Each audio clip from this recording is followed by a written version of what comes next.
আসলে আমরা কতটা সুস্থ? কখনো কখনো দিনের শেষ হয়ে যাওয়ার আগেই আমরা নিজেদের ভীষণ টায়ার্ড ফিল করি। আমরা বুঝতে পারি না সেটা কেন।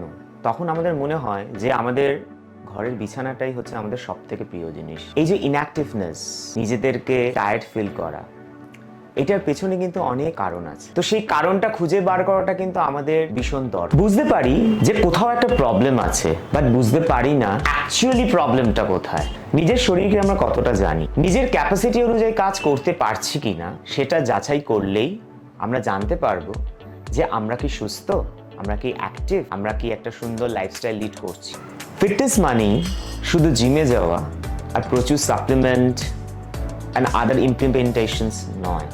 ফিটনেস মানে সুস্থতাকে নিজের মতন করে আপন করে একটা সুন্দর লাইফস্টাইলকে অ্যাকসেপ্ট করা। খারাপ মেন্টাল হেলথ, ডিপ্রেশন, ইনঅ্যাক্টিভিটিকে ট্রিগার করে, এফেক্ট করে আমাদের প্রোডাক্টিভিটিকে।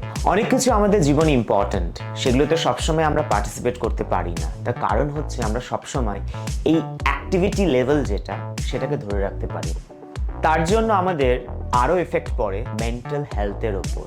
সুস্থতাকে আপন করলে আর ফিটনেসকে নিজের বন্ধু বানালে আমরা পেতে পারি একটা সুস্থ জীবন, একটা সুন্দর লাইফস্টাইল, যেটাই আমাদের জীবনের একটা অন্যতম লক্ষ্য হওয়া উচিত।